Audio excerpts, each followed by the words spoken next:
From the moment the small aircraft's wheels thudded along the cracked tarmac, I felt a chill twist inside my stomach like a nest of vipers. It started as the faintest whisper of dread, a hush among the gentle hum of the engine and the pilot's radio chatter. Yet, in that quiet hush, lay the ominous promise of something far darker, a presence that clung to the metal frame of the plane as if it were fused with the rivets and bolts themselves. The morning light fell in watery beams through the grimy windows, unable to chase away the gloom that seemed determined to press in around us. The rest of the jumpers were joking, half asleep, or double-checking their gear in the cramped confines. No one else seemed to sense the writhing unease. The aircraft was old, older than any plane I'd ever jumped from, and carried a battered history that practically bled from its paint-chipped hull. Though I'd been skydiving for years, I couldn't shake this creeping feeling that something terrible lurked just out of sight. As the plane taxied toward the runway, the pilot's voice came through the headsets, scratchy and distorted in a way I hadn't heard before, like a radio channel overlapped by distant screams. My teammates didn't react, but my skin prickled at the sound. "Clear for takeoff," the pilot muttered, his tone clipped. There was a faint tremor that might have been the radio static, or possibly the pilot's own voice cracking, as though he too was trying to quell a mounting horror. The ground crew waved us forward. I forced a thin smile at them, but I saw confusion in their faces, as if they too sensed something was off. Their eyes followed us, lingering like we were heading toward a place we shouldn't go.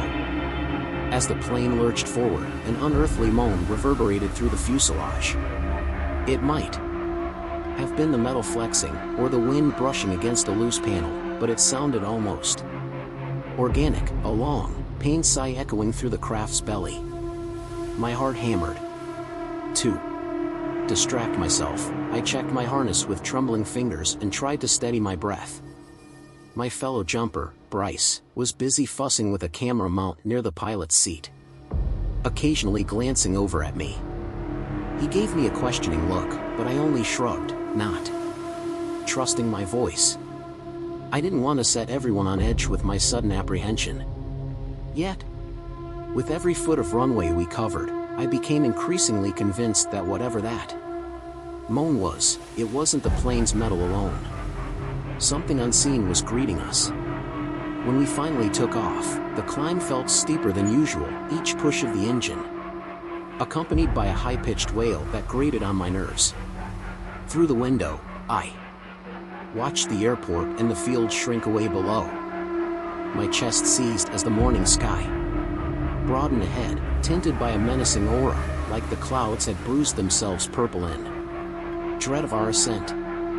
I forced my eyes shut for a moment, but in the darkness behind my eyelids, I saw shapes swirling, indefinable silhouettes, faces contorted in silent howls.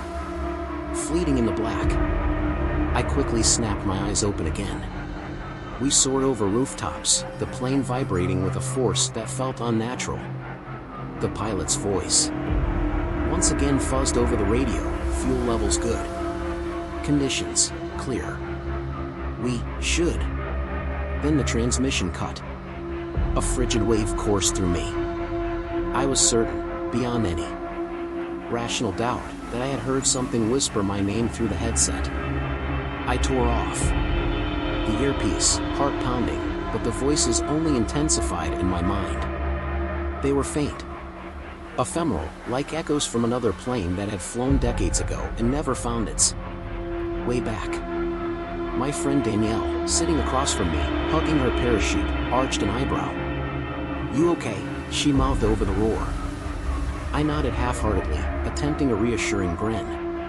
But inside, everything was unraveling. My sweat felt cold against my skin despite the suffocating heat in the cramped cabin. Even my fingertips tingled with pins and needles. Glancing around, I noticed something else, tiny runic symbols etched into the plane's interior, half hidden by chipped paint. In the faint overhead light, they glimmered a dull red, like old scars. I reached out and traced one with my index finger. The metal beneath felt hot, as though it were alive. In that moment, all my senses told me we never should have boarded this cursed contraption. 3. We climbed a little higher, the farmland below giving way to a sprawling commercial area. I recognized the wide parking lot of a Walmart, ringed by flickering street lamps and lines of vacant spaces. The plane had stopped shrieking for a moment, and I dared to believe maybe everything was simply a product of my overactive imagination. Then a sputtering cough erupted from the engine, cutting into the silence like a scalpel through tender skin. Everyone stopped breathing. We felt the plane buck, losing altitude with frightening swiftness. Bryce twisted around, alarm clear on his face. "What the hell?" he shouted. No sooner had the words left his lips than the engine sputtered again, louder, more desperate, as if some colossal hand were reaching inside the engine's guts and tearing them apart. We all felt the plane dipping forward, nose tilting dangerously toward the big box store below. The pilot jerked the controls to the left, putting us into a stomach-churning turn that made every muscle tense. I looked out the window and saw the asphalt expanse of the parking lot. Yawning below, dotted with streetlights that stood like looming, skeletal sentinels. I imagined each metal post as a gleaming blade waiting to rip through the fuselage. Every second, we dropped lower. Shouts erupted in the cabin. A wave of panic blossomed in my chest and spread through my limbs until my hands shook so badly I could barely grasp the safety harness. Amidst the chaos, a haunting silhouette drifted through my peripheral vision, an apparition with hollow eye sockets and a grin stretched too wide for a human face, pressed against the small circular window behind the pilot. It wore a flight cap that seemed old-fashioned, from a bygone era of aviation. I blinked, and it vanished, yet the imprint of that leering face remained seared into my vision. I watched the left wing dip precipitously, the flaps coming down. Beside me, Danielle let out a startled cry, and my own breath caught in my throat. "We're losing altitude too fast," someone hollered. It didn't matter who spoke, dread was thick in the air, wrapping around each of us like a smothering cloak. The craft seemed to be screaming, its metal belly groaning with terminal distress.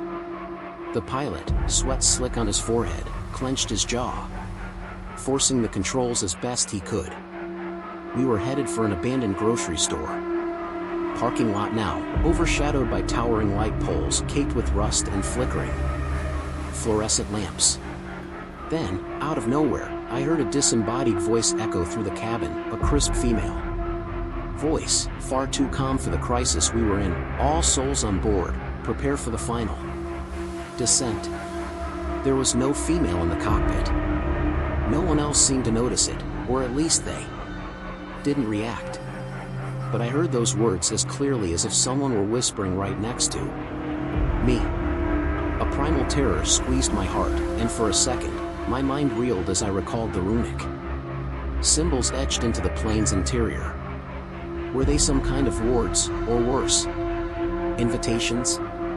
My gut twisted with the irrational certainty that we weren't alone in that plane, and that whatever had hitched a ride with us was urging our ruin. The jumper in front of me, Mark, who was sitting with his back to the dashboard, suddenly stiffened. He turned to the pilot, eyes wide.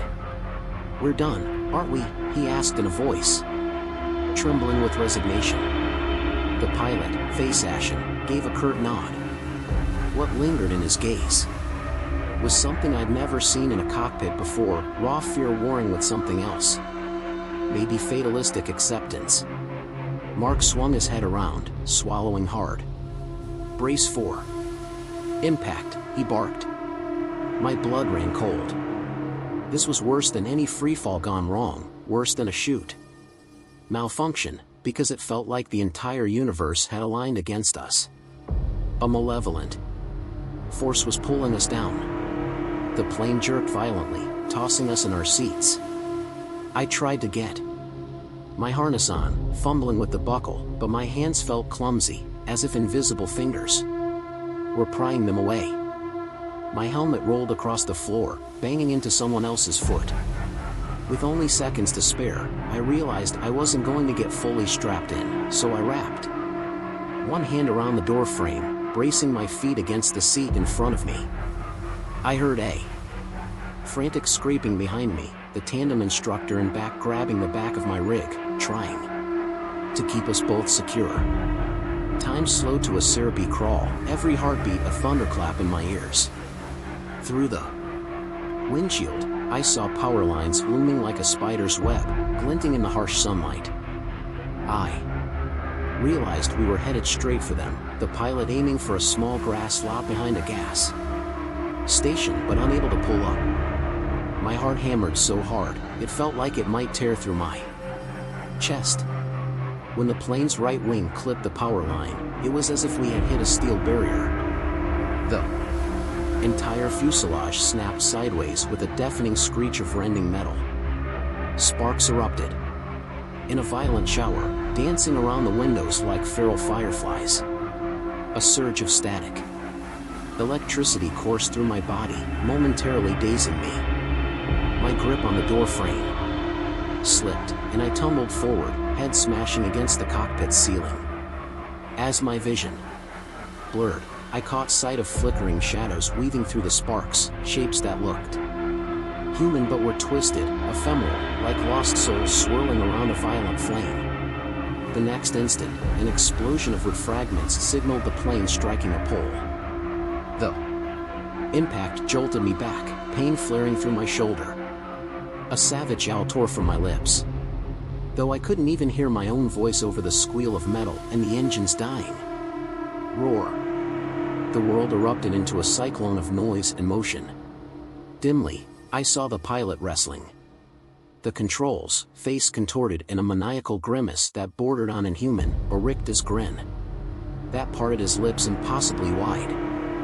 For a heartbeat, his eyes glowed an otherworldly red. Something unspeakable was in the cockpit with him. The next instant, an explosion of wood fragments signaled the plane striking a pole.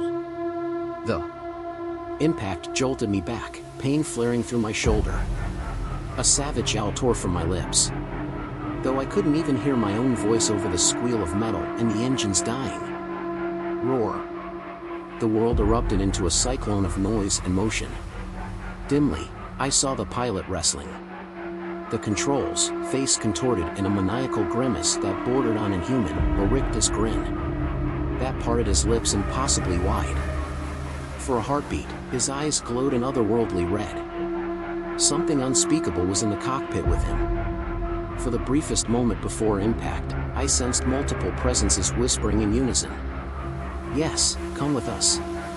It felt like an invitation and a sentence, laced with centuries of malice. Then everything went black. I awoke in a suffocating silence. My forehead throbbed, and warm blood trickled into my eyes. The cabin was sideways, the floor to my left, the ceiling to my right. Or maybe I was the one upside down. My ears rang so intensely that it felt like my head would explode. The stench of smoke and fuel hung thick in the air, but there was also another odor, decay. Rot. Something ancient and foul. My stomach lurched. The door had been wrenched off its hinges but now was somehow pinned shut, jammed in place with a piece of twisted metal from the fuselage. The pilot's seat was completely warped, and for a horrifying second, I couldn't see the pilot. The cockpit was dark, illuminated only by strobing emergency lights. Shadows slithered across every surface, their shapes fluctuating with each flicker.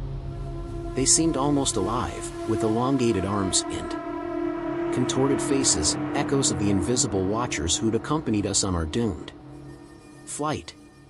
Pain shot through me as I tried to move, but panic forced me to ignore it. Bryce? I croaked. Danielle? Mark? My voice sounded hollow, as if swallowed by the shadows. Then, a faint groan reached my ears. I turned to see Mark, half hanging out of his seat, blood seeping from a cut across his temple. He was breathing, but barely. I reached out to him, and as I did, the overhead compartments, one was wrenched open. Gave a loud rattle. Something tumbled out and landed on the seat beside him.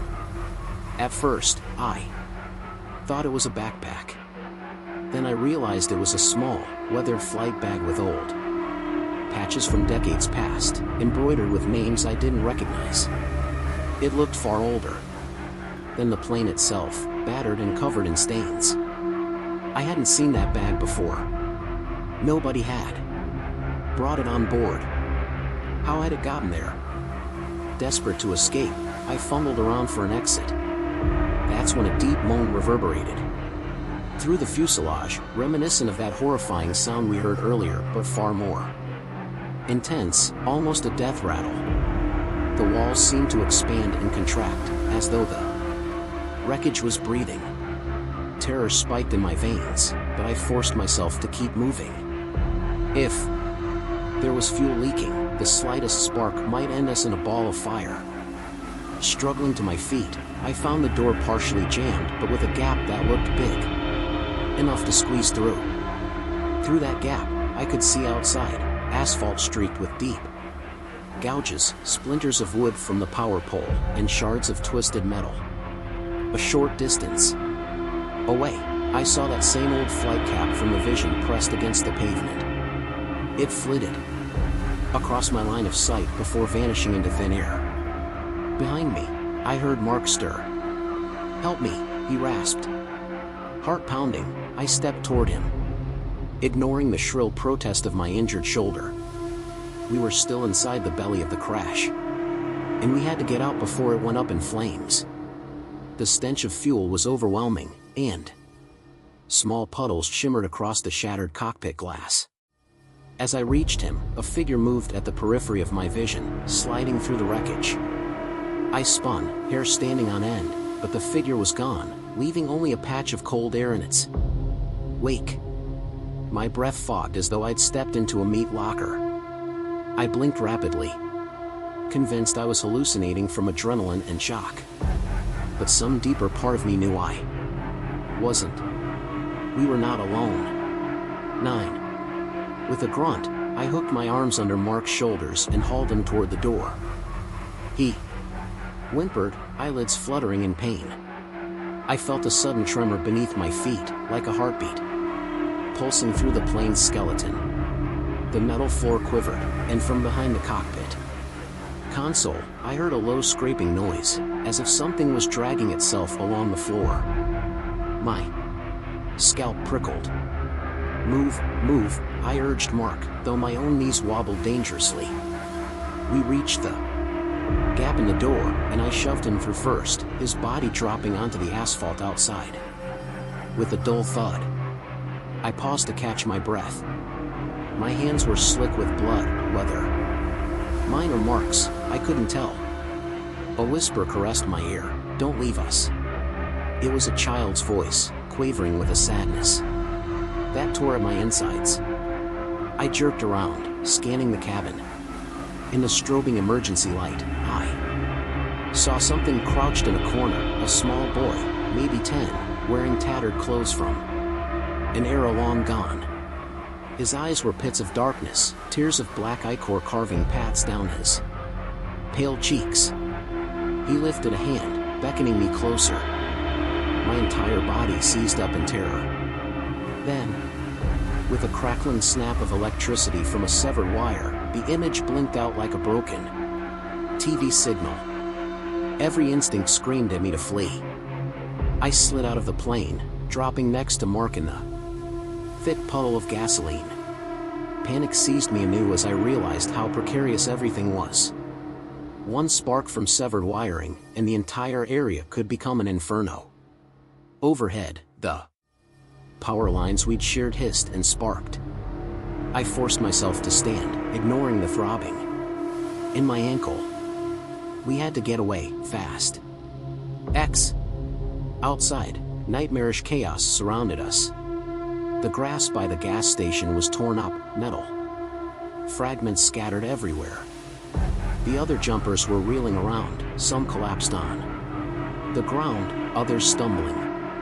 Bryce was alive, leaning against a toppled shopping cart corral, his face etched with shock. Danielle knelt on the pavement, retching. The tandem instructor, who had grabbed my rig earlier, was limping through the wreckage, his face a mask of dried blood. And then there was the pilot. He sat on the ground near the plane, trapped by the bent door, pressing against his legs. Fuel gushed from a severed line, and thick tendrils of smoke were beginning to thread out from under the damaged engine cowling. Shouting, Bryce and I rushed toward the pilot, adrenaline surging through our veins.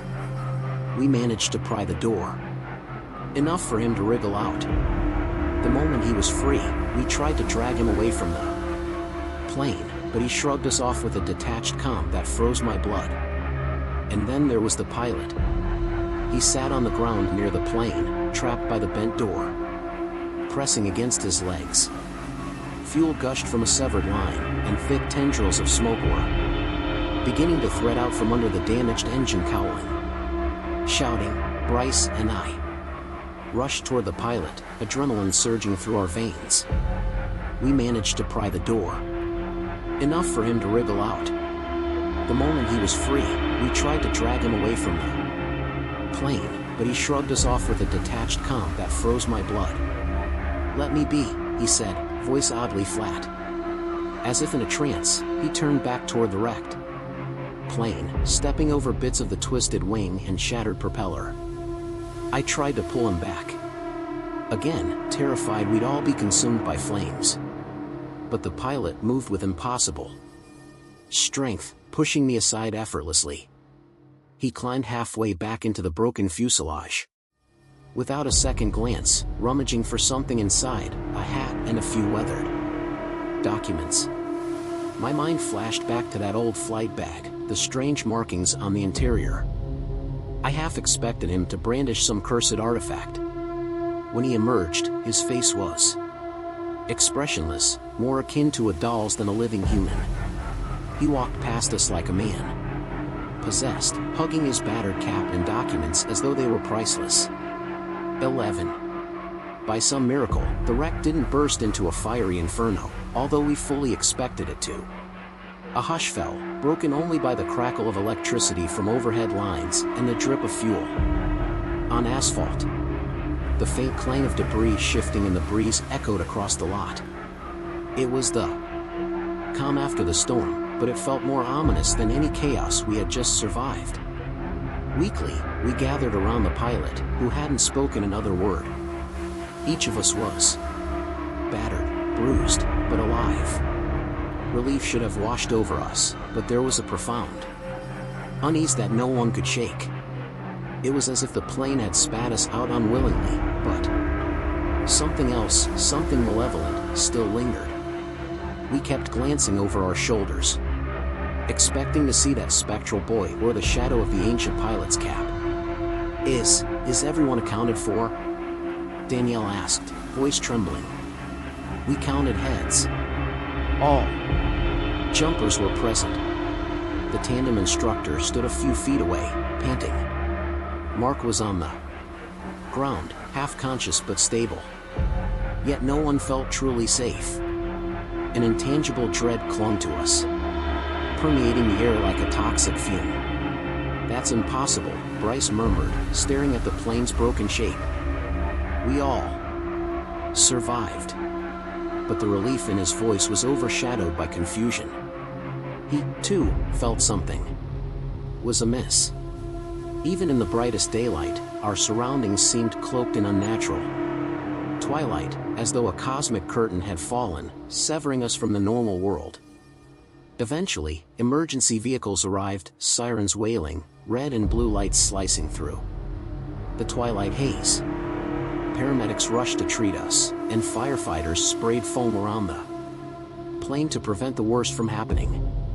The pilot was coerced to sit on the curb while a medic examined him, but he kept griping that he was fine, absolutely fine, in a dull monotone. More unsettling, he clutched that battered cap and his documents like a lifeline. I watched from an ambulance's open back doors, a paramedic pressing gauze against the gash on my forehead. The pilot, once so animated, seemed utterly drained. His eyes were bloodshot, and there was a flicker of something beyond shock in his expression, something reminiscent of regret or maybe deep-seated terror. I thought back to that grin I'd seen in the cockpit, how it contorted his face into something demonic. Yet now, he appeared simply exhausted, as if a parasite had left his body. I watched from an ambulance's open back doors, a paramedic pressing gauze against the gash on my forehead. The pilot, once so animated, seemed utterly drained. His eyes were bloodshot, and there was a flicker of something beyond shock in his expression, something reminiscent of regret or maybe deep-seated terror. I thought back to that grin I'd seen in the cockpit, how it contorted his face into something demonic. Yet now, he appeared simply exhausted, as if a parasite had left his body. Police officers swarmed the scene, cordoning off the crash site. Questions were shouted. Statements demanded. None of us had any answers that made sense. We'd lost power, tried an emergency landing, and miraculously survived. That was the sanitized version, the one that ended up in the official report. But we knew the truth was uglier. Something had been with us inside that plane, and it was not done with us yet. 13. After the adrenaline wore off, we found ourselves in the hospital, either for checkups or to spend the night under observation. I had a mild concussion, a wrenched shoulder, and several stitches in my forehead. Mark had a broken arm and a concussion. Bryce had bruised ribs. We were the lucky ones. Danielle, though battered, insisted she felt fine, except for nightmares and the recurring, inexplicable sense that someone was watching her from the corner of every room. Strange stories started circulating among the rescue personnel and medical staff. Orderlies whispered about hearing voices in the hallway near our rooms, soft sobbing, chilling laughter. A janitor swore he saw a man in an old flight uniform wandering the corridors late at night, but when he followed, the figure vanished into a dead-end hallway. Nurses mentioned hearing disembodied footsteps, the rhythmic tap of boots pacing up and down the linoleum floors. Though no one said it directly to us, we knew these bizarre incidents centered around the plane crash survivors. It was as if the malignant force had latched onto us, refusing to let us slip away so easily. My nightmares were the worst I'd ever had. In them, I was trapped in an old, decaying aircraft in total darkness. Eerie glowing symbols flickered along the walls. The child's voice called to me from the cockpit, beckoning me forward. Each time I approached, the pilot's seat spun around, revealing a shriveled corpse with a hideous grin beneath its rotting cap. The corpse's eyes rolled back, and it hissed, "All souls remain here." I'd wake up drenched in sweat, heart pounding, feeling as if someone stood just beyond the edges of my vision in the dim hospital room. 14. The others reported similarly horrific dreams. The tandem instructor, who was normally a rock of optimism, confessed that he'd started hearing phantom engines revving in his apartment. In the dead of night, he'd hear a cockpit radio sputtering to life, static-laced voices calling out from decades in the past. Mark recounted how he'd jerk awake to find the silhouette of a pilot standing at the foot of his bed. The figure's arms were stiff at its sides, and it wore that same malevolent grin. When he reached for the lamp, the figure always vanished. We tried to keep these stories to ourselves, afraid of sounding insane. But one night, we quietly shared these experiences in the hospital's common room, the overhead fluorescents humming. Each terrifying anecdote matched the others in uncanny ways. The pilot's grin, the old flight cap, the child's voice that sometimes intermingled with radio static. We realized with dread that these apparitions were connected to whatever boarded that plane with us, or was awakened by the flight, or had claimed that plane ages ago.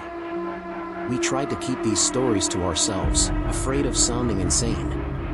But one night, we quietly shared these experiences in the hospital's common room, the overhead fluorescents humming.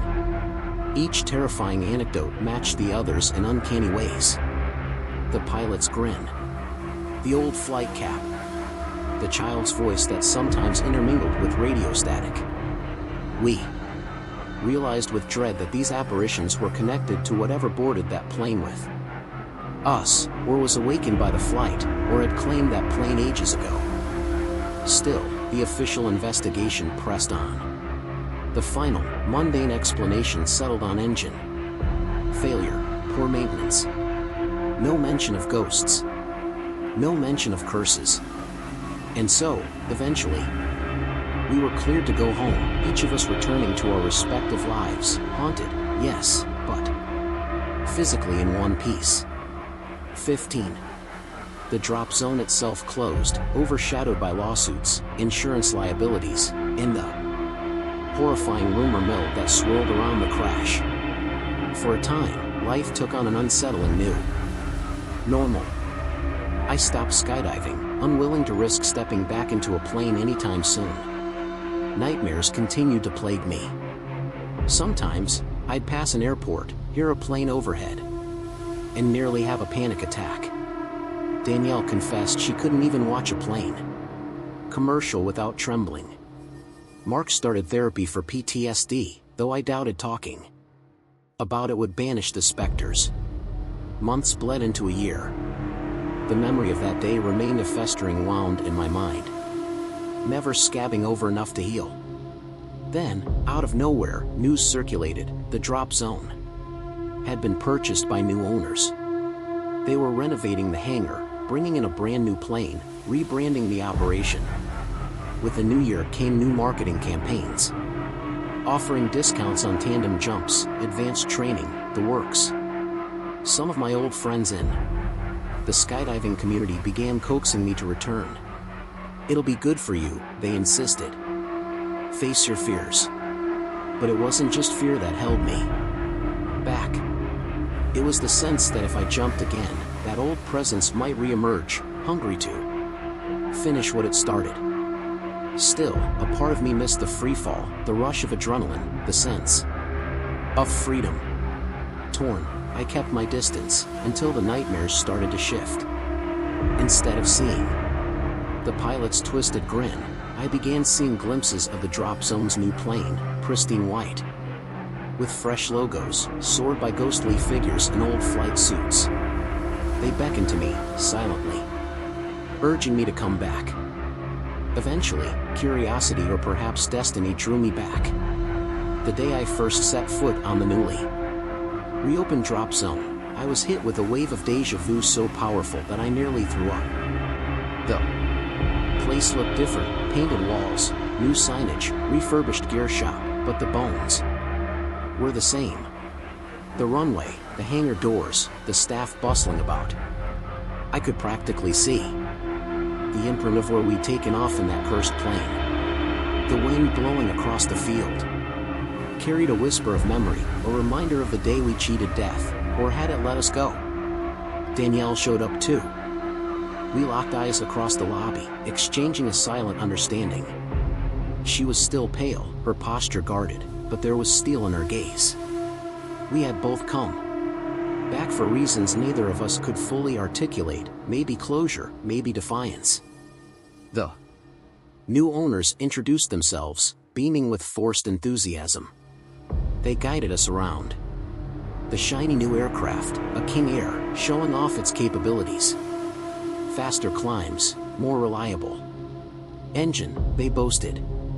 We nodded politely, forcing half smiles. But as I ran my hand along its smooth side, I couldn't help but recall the battered shell of the old plane, the runic symbols in its interior. A flash of something startled me. For a split second, I saw those same symbols ripple across the pristine metal of the new plane before. Vanishing. I jerked my hand away, heart pounding. Had I imagined it? But as I ran my hand along its smooth side, I couldn't help but recall the battered shell of the old plane, the runic symbols in its interior. A flash of something startled me, for a split second, I saw those same symbols ripple across the pristine metal of the new plane before. Vanishing. I jerked my hand away, heart pounding. Had I imagined it? 17. Even so, the lure of the sky proved stronger than the fear gnawing at my gut. The next day, we suited up. My heart hammered during the ride to altitude, my hands shaking on the bench seat. The interior smelled of fresh upholstery, new plastic, and disinfectant. None of the old, plain stench of fuel and worn leather. Yet I couldn't escape the feeling that a ghost rode with us. The King Air was silent, save for the steady, confident thrum of its engines, but my memories conjured phantom groans, disembodied moans. Soon enough, the jump light turned green. Danielle and I exchanged a final glance, equal parts terror and determination, then launched ourselves into the open air. The roar of wind swallowed my thoughts, and for 30 glorious seconds, I soared free. Time stretched. My mind went blank, free from the haunting images that usually claimed my nightmares. When my parachute opened, I glided peacefully to the landing zone. Relief flooded me. Stronger than any relief I'd felt in ages.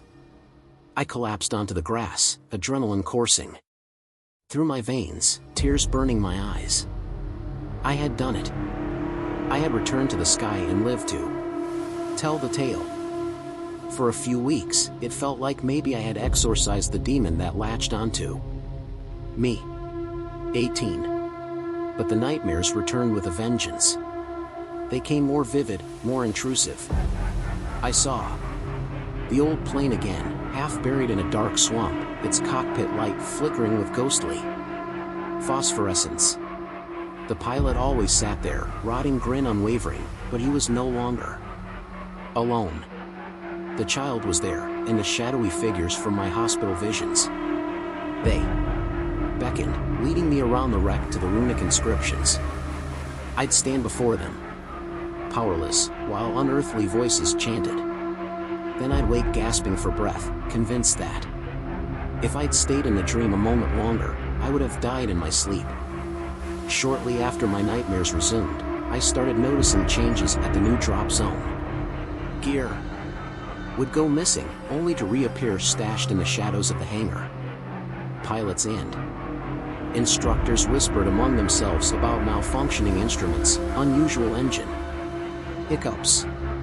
Strange footprints would appear on the tarmac in the mornings, boot prints that led nowhere, swirling off into the nearby woods.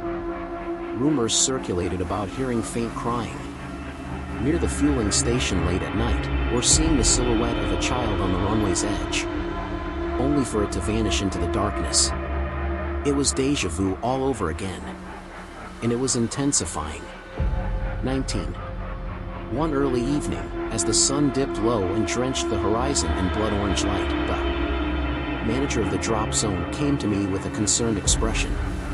Something's not right here, he admitted haltingly. He described how the plane's altimeter had gone haywire mid-flight, nearly causing a collision with another aircraft. He said that some staff reported hearing frantic knocking sounds echoing through the hangar after hours, but whenever they investigated, they found no one. More disturbing, a few jumpers had experienced near-fatal parachute malfunctions under bizarre circumstances, lines snapping for no apparent reason. Pilot chutes failing to launch in ways no rigor could explain. One early evening, as the sun dipped low and drenched the horizon in blood-orange light, the manager of the drop zone came to me with a concerned expression. Something's not right here, he admitted haltingly. He described how the plane's altimeter had gone haywire mid-flight, nearly causing a collision with another aircraft. He said that some staff reported hearing frantic knocking sounds echoing through the hangar after hours, but whenever they investigated, they found no one. More disturbing, a few jumpers had experienced near-fatal parachute malfunctions under bizarre circumstances, lines snapping for no apparent reason. Pilot chutes failing to launch in ways no rigor could explain. I tried to keep my composure, but inside, panic roiled. "I'm sorry," I whispered, feeling guilt coil around my heart like a snake. Part of me believed we'd unleashed something that day of the crash, and it had followed us here, determined to feed on new victims. I confided in Danielle, and we made a pact. We had to find out what was lurking around us, haunting these planes in this drop zone. And if there was a way to banish it, we'd find it. Because our terror wasn't just ours anymore, it was putting other people in grave danger. We started digging through old records, haunting local libraries, combing through aviation archives. We discovered the old plane had been salvaged from a crashed military transport decades earlier. There were accounts of bizarre accidents linked to it, a near mid-air collision, an unexplained engine fire. Each time, someone died or vanished under suspicious circumstances, but official records glossed it over as mechanical or pilot error. Yet whispers persisted that the plane was cursed, that it once belonged to a cargo outfit transporting more than just freight. Some talked of black market relics, occult contraband smuggled during war times, which left a vile imprint on the aircraft. Others said it was haunted by souls of those who'd died on board from some undisclosed tragedy. The runic symbols, we discovered, weren't random. They were carved in a mix of archaic languages, parts Gaelic, parts something untraceable, an attempt, perhaps, to bind the restless entities or keep them sealed within. If that binding was broken during our crash, the spirits were now free to roam. And they seemed determined to feed off the fear and life force of anyone associated with the plane or its legacy. XXI. Our research led us to the site of the old plane wreck, now cordoned off by chain link fencing, in the empty lot behind the refurbished gas station. Despite multiple attempts by the new property owners to remove the wreck, legal entanglements, and a suspicious number of freak accidents among salvage crews had stalled the process.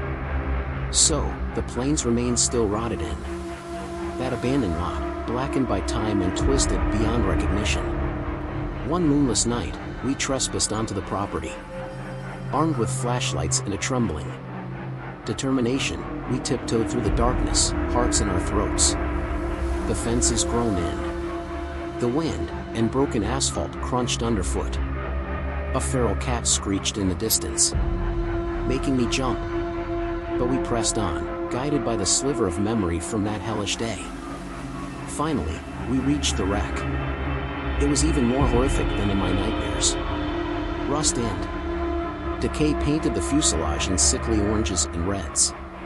The windows, shattered, looked like jagged teeth. Inside, in the faint beam of our flashlights, we glimpsed the battered cockpit. A rotted seat, broken gauges, wires hanging like entrails, the stench of stale fuel and something worse, like old bones, clogged my nostrils. Suddenly, Danielle froze. Her flashlight trembled on a section of fuselage. Etched across the remaining metal, we saw the runes again, more numerous than I remembered. Some glowed faintly, as though embedded with a dull, smoldering ember. My stomach lurched. Suddenly, Danielle froze. Her flashlight trembled on a section of fuselage. Etched across the remaining metal, we saw the runes again, more numerous than I remembered.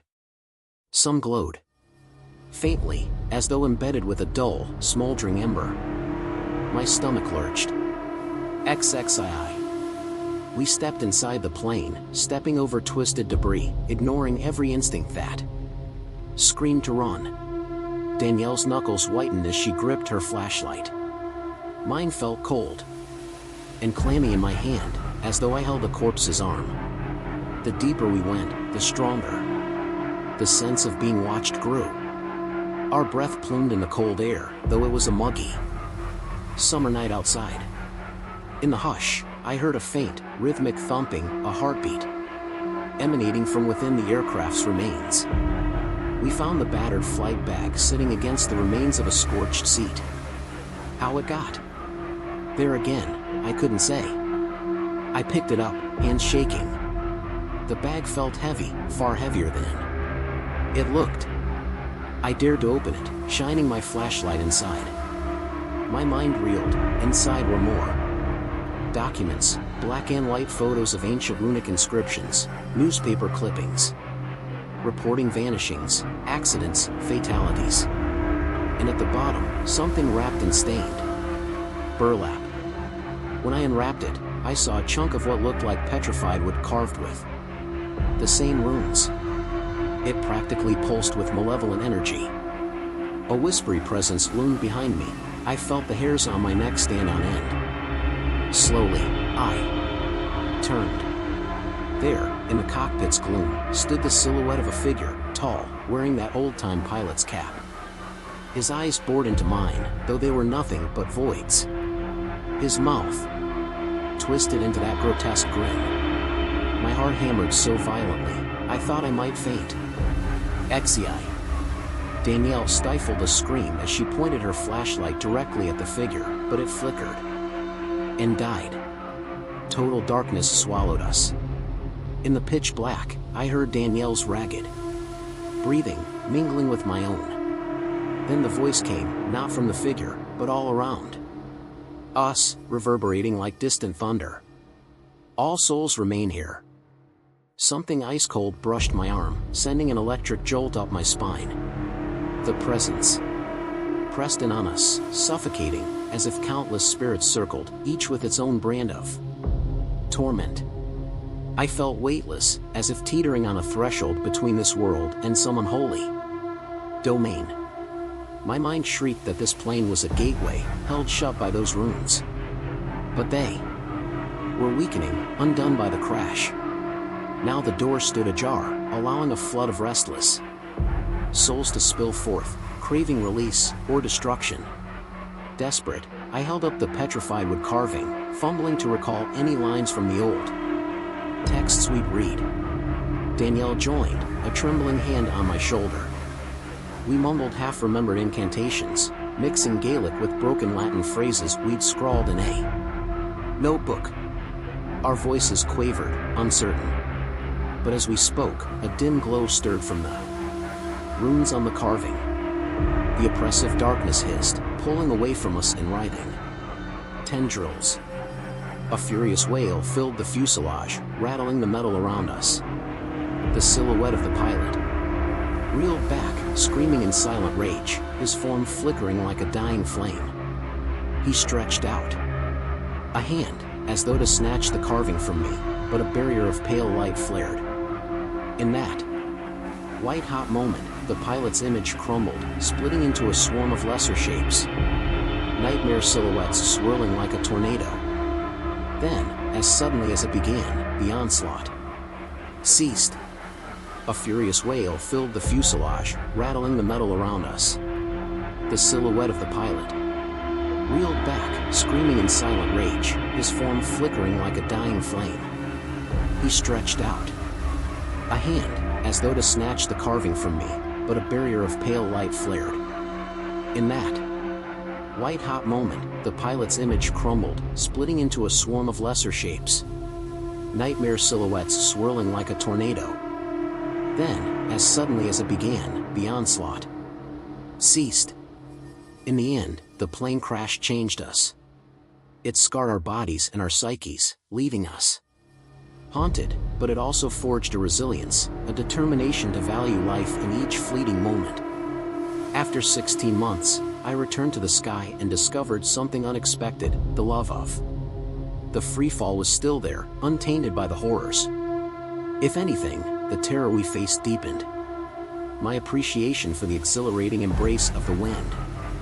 Sometimes I see new jumpers, wide-eyed and eager, stepping onto the plane. They have no idea what lurks beyond the veil of ordinary experience, how quickly everything can go wrong.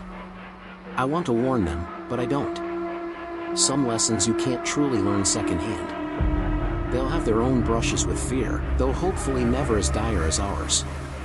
Every so often, an inexplicable chill penetrates the cockpit, or a radio squawks with static that almost forms a human voice.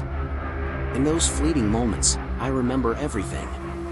My heart clenches, and I close my eyes, whispering a quiet prayer to keep the darkness at bay, both inside me and in the skies around us. XXX. If you ever visit our drop zone, you might hear rumors of that plane crash.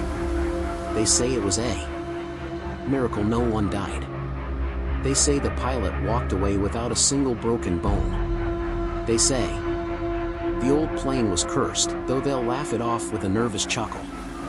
They don't know the half of it. But if you wander beyond the chain link fence behind the gas station, you might still sense a presence, like electricity in the air.